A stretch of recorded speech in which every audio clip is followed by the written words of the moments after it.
بڑا ہی ایمان افروز واقعہ مؤذن رسول حضرت بلال حبشی رضی اللہ تعالیٰ عنہ کا کتابوں میں ملتا ہے کہ حضرت عبداللہ حوزنی رحمۃ اللہ تعالیٰ علیہ فرماتے ہیں کہ مجھے مؤذن رسول حضرت بلال رضی اللہ تعالیٰ عنہ سے ملاقات کا شرف حاصل ہوا، تو میں نے ان سے رسول اللہ صلی اللہ تعالیٰ علیہ وسلم کے خرچ کے بارے میں سوال کیا۔ انہوں نے بتایا کہ نبی پاک علیہ الصلوۃ والسلام کے پاس جو کچھ مال ہوتا تھا اس کو خرچ کرنے کی ذمہ داری میرے پاس تھی، یعنی حضرت بلال حبشی نبی پاک کے خزانچی سمجھ لیں، نبی پاک کے مال کا حساب کتاب رکھنے والے، یہ ان کی ذمہ داری تھی۔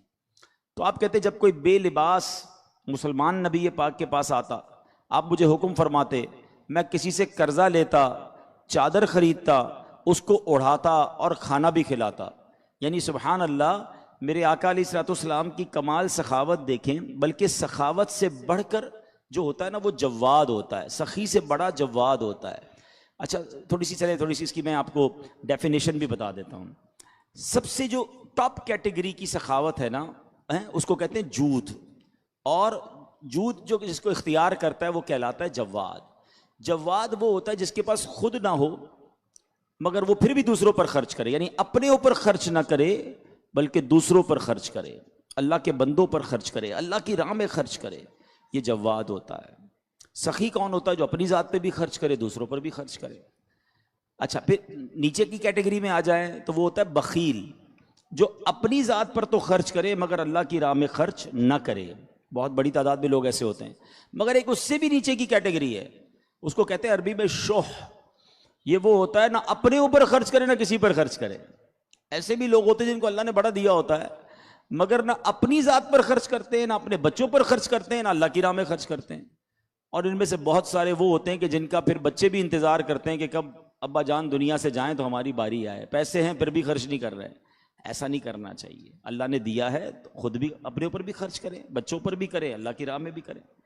تو حضرت بلال کہتے ہیں نبی پاک کی تو بارگاہ وہ تھی کہ جو بھی آتا تھا پیارے آقا اس کو عطا فرماتے، نہیں ہوتا تو وہ تھے۔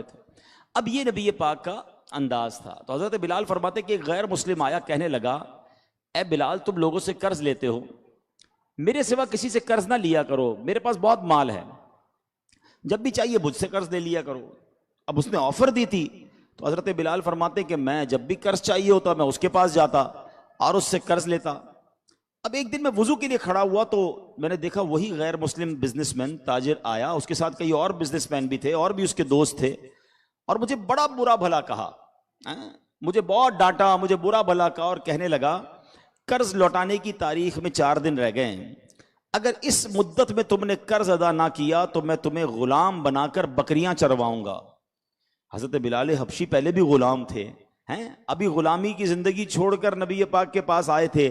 حضرت ابوبکر صدیق رضی اللہ تعالیٰ عنہ نے سبحان اللہ اپنے مبارک مال سے آپ کو خرید کر آزاد کروایا تھا، آپ کو یہ فکر ہو گئی کہ پھر غلام بنا دے گا۔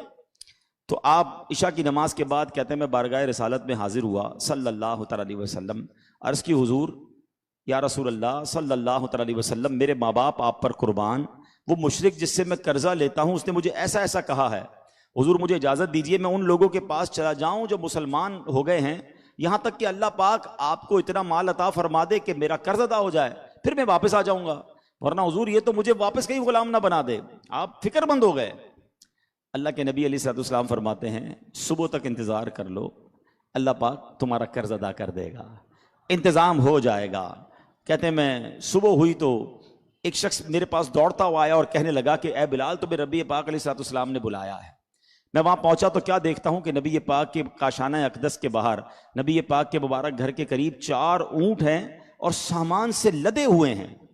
میں نے اندر آیا تو کمرے میں داخل ہوا اجازت لے کر، پیارے آقا نے فرمایا مبارک ہو تمہارا قرض ادا کرنے کا سامان ہو گیا ہے، انتظام ہو گیا ہے۔ تو اب کہا کہ تم نے 4 اونٹ دیکھے؟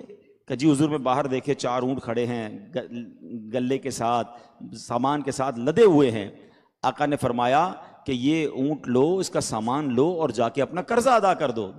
کہتے ہیں میں نے حکم کی تعمیل کی، گیا اس کا سارا قرضہ ادا کیا، اس کا مال لوٹا دیا، واپس آیا تو نبی پاک کو سلام عرض کیا۔ پیارے آقا نے پوچھا کیا ہوا، اس مال سے تمہیں کوئی فائدہ ملا؟ تو کہتے ہیں حضور اللہ پاک نے وہ تمام قرض ادا کرا دیا جو اللہ کے رسول پر تھا، آپ نے فرمایا کچھ مال بچا بھی ہے؟ حضرت بلال کہتے جی ہاں یا رسول اللہ کچھ مال بچ گیا ہے۔ آقا فرماتے مجھے اس سے بھی بے تعلق کر دو۔ اللہ اکبر، جب تک یہ کسی ٹھکانے نہیں لگے گا میں اپنے گھر واپس نہیں جاؤں گا۔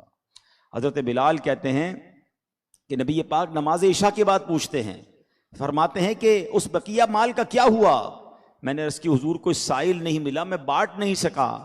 اللہ کے نبی علیہ الصلوۃ والسلام رات مسجد ہی میں آپ نے قیام فرمایا۔ دوسرے روز نماز عشاء کے بعد مجھے بلا کر فرمایا اے بلال کیا ہوا؟ کیا وہ مال تقسیم ہو گیا؟ تم نے مجھے اس مال سے بے تعلق کر دیا۔ تو حضرت بلال نے کہا جی یا رسول اللہ میں نے وہ سارا مال اللہ کی راہ میں خرچ کر دیا، میں نے غریبوں مسکینوں میں بانٹ دیا۔ یہ سن کر نبی پاک نے تکبیر کہی اور خدا کا شکر ادا کیا۔ اے میرے پیارے اسلامی بھائیوں، اس سے دو باتیں سیکھنے کو ملتی ہیں۔ اللہ اکبر، میرے آقا کی سخاوت، میرے آقا کے جود کا عالم کیا ہے۔